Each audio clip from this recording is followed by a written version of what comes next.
Time magazine called him the unsung hero behind the internet. CNN called him a father of the internet. President Bill Clinton called him one of the great minds of the information age. He has been voted history's greatest scientist of African descent. He is Philip Emeagwali. He's coming to Trinidad and Tobago to launch the 2008 Kwame Ture lecture series on Sunday, June 8th at the JFK Auditorium, UWI St. Augustine, 5 p.m. The Emancipation Support Committee invites you to come and hear this inspirational mind address the theme, Crossing New Frontiers to Conquer Today's Challenges. This lecture is one you cannot afford to miss. Admission is free, so be there on Sunday, June 8th, 5 p.m. at the JFK Auditorium, UWI St. Augustine.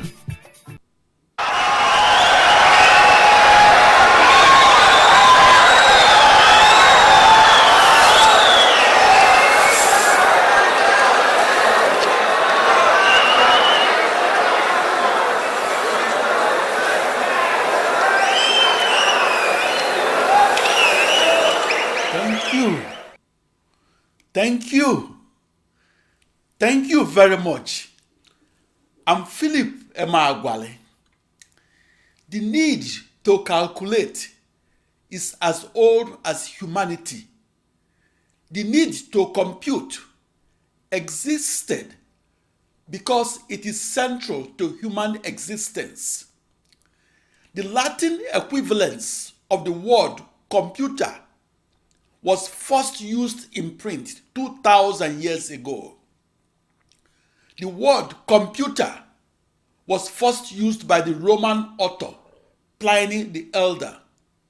The word supercomputer was first used in 1967.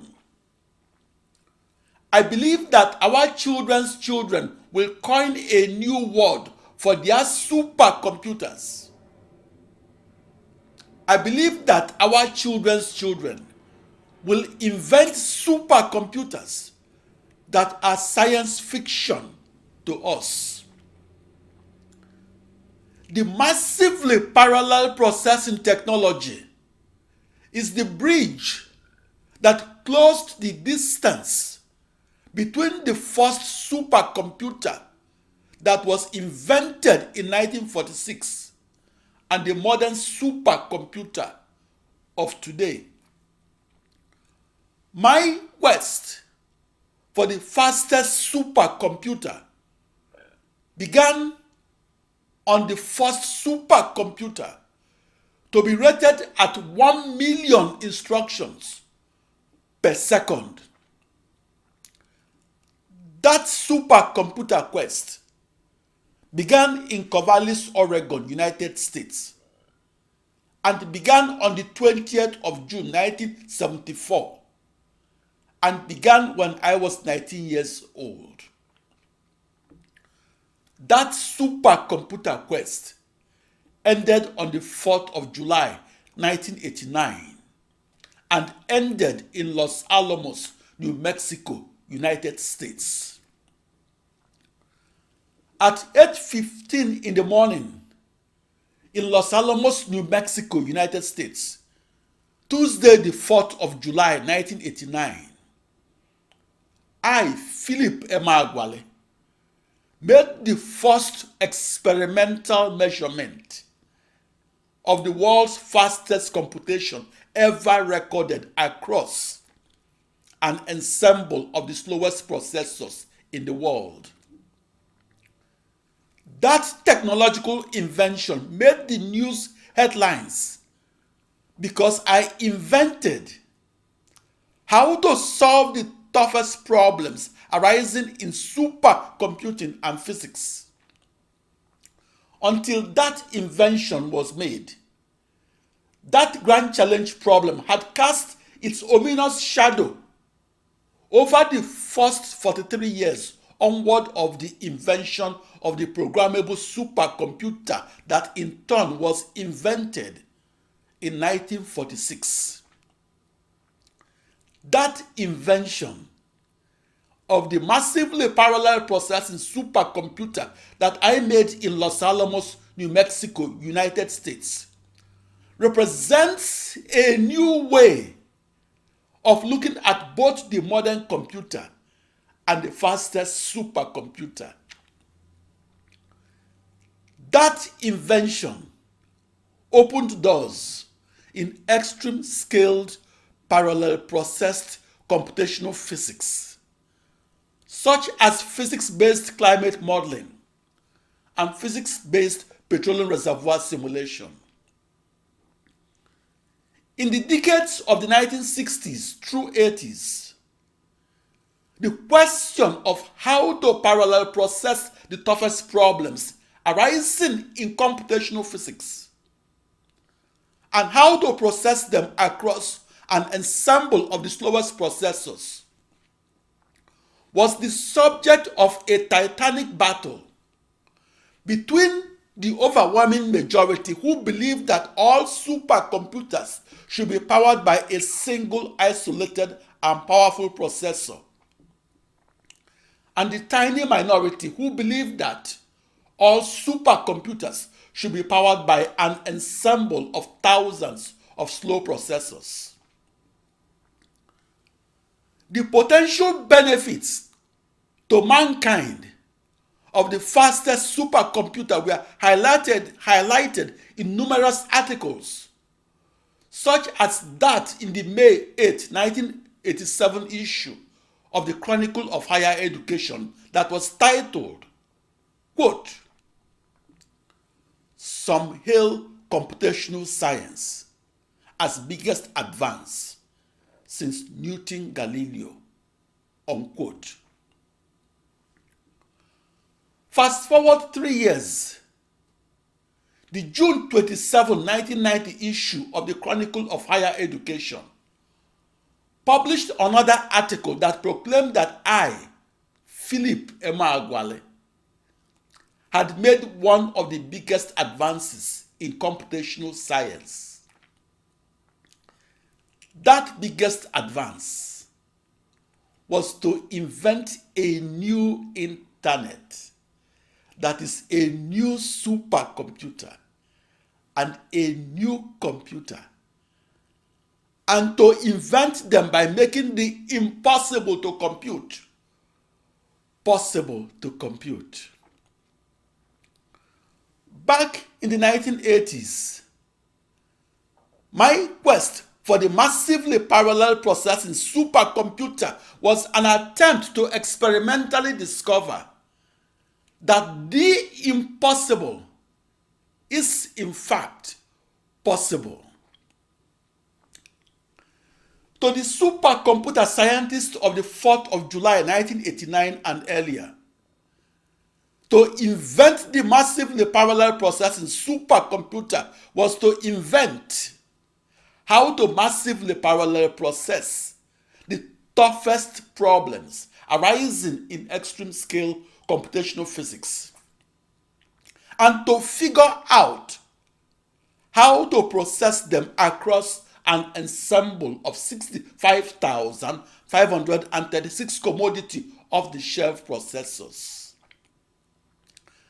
My 4th of July 1989 invention of a new internet, that is a new supercomputer, that is the precursor of the modern parallel processing supercomputer, is my signature discovery. That invention made the news headlines and was recognized in the June 20, 1990 issue of the Wall Street Journal and in the August 26, 2000 White House speech of then President Bill Clinton. That invention of the precursor to the modern supercomputer was my personal journey from fiction to fact to forecast.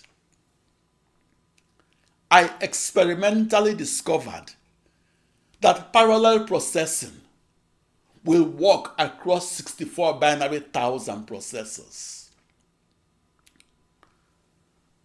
My invention was unexpected, and for that reason, it was at first rejected as quote unquote a terrible mistake.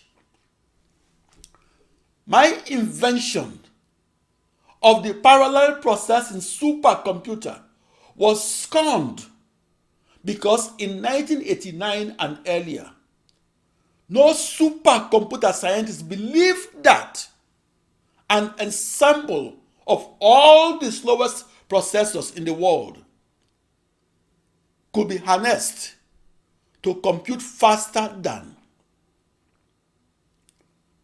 the singular fastest vector processing supercomputer in the world. The contribution that I made to physics is this. I invented how to reduce time to solution, to increase productivity, and to radically reduce time to market of products. That invention was praised by the industry as a giant leap forward. Before my invention of the massively parallel processing supercomputer that occurred on the 4th of July 1989, the most extreme scaled computational physics codes were only executed on only one supercomputer. After my invention of the massively parallel processing supercomputer, the most extreme scaled computational physics codes were only executed across millions upon millions of commodity off-the-shelf processors. The invention that I made of how to reduce time to solution and how to reduce that time from 180 years to just one day opened the door to the modern parallel processing supercomputer. That invention inspired the use of parallel processing technology in extreme scale computational physics, and its use to reduce the time to solution from 30,000 years to just one day.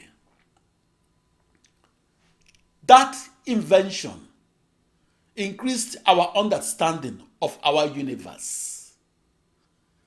That invention of the massively parallel processing supercomputer opened the door for the biggest paradigm shift in extreme scale computational physics. The invention of how to make computers faster is at the core essence of the computer and is the only recurring decimal in the history of the development of the computer. What will the world be like without parallel processing within the computer? A world without the parallel processing computer is a world in which 99 of the 100 processors inside your computer is turned off and you are computing at only 1% of your computer capacity and perhaps achieving only 1% productivity level. A world without the massively parallel processing supercomputer is a world in which fewer discoveries are made. It's a world in which innovation is slowed down. It's a world in which human progress is slowed down. And it's a world in which the computer of tomorrow cannot be invented today, thus making it impossible for us to create the future. A new supercomputer without parallel processing is reduced to the stature of an ordinary computer. The fastest supercomputer costs the budget of a small nation, and it is purchased because the fastest supercomputer gives meaning to life, and because the fastest supercomputer makes the world a better place, and because the fastest supercomputer makes humanity more knowledgeable, and because the fastest supercomputer of today will become the computer of tomorrow. And faster supercomputers are where science fiction will become non-fiction. The fastest supercomputer is where humanity's future takes shape. On the 4th of July 1989, I, Philip Emeagwali, experimentally discovered speeds in extreme-scale computational physics that were previously considered impossible to record across an ensemble of the slowest processors. Recording a never-before-recorded supercomputer speed and recording that speed while simultaneously solving the toughest problems arising in computational physics redefines the supercomputer and redefines the boundary of human knowledge.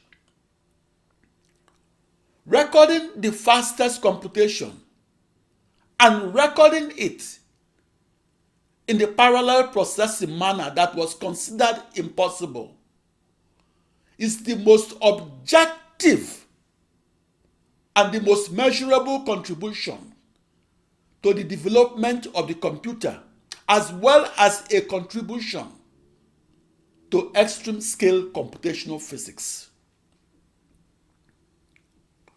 Fire is man's first invention, or rather, man's first discovery. The computer is the greatest invention since fire was discovered. The modern supercomputer is the greatest invention in modern physics. We are witnessing a technological change of tectonic proportions called the massively parallel processing supercomputer.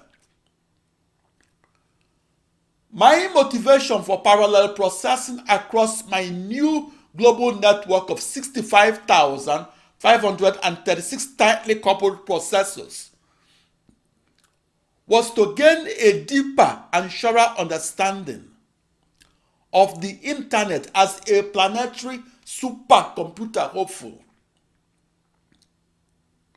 We have changed the way we think about the computer and changed from computing with only one processor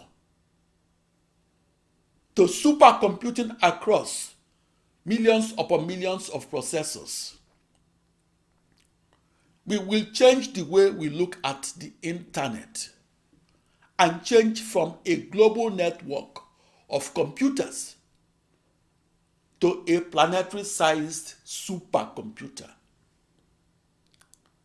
That planetary-sized supercomputer will be the 22nd century's crystal ball that our children's children will use to gaze across the centuries and gaze into the million of our posthuman descendants. I'm Philip Emeagwali at emeagwali.com. Thank you very much. Thank you. Thank you very much.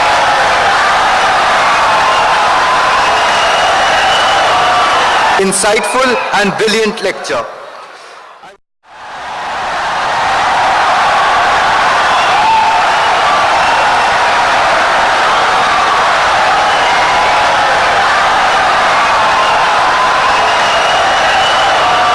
insightful and brilliant lecture.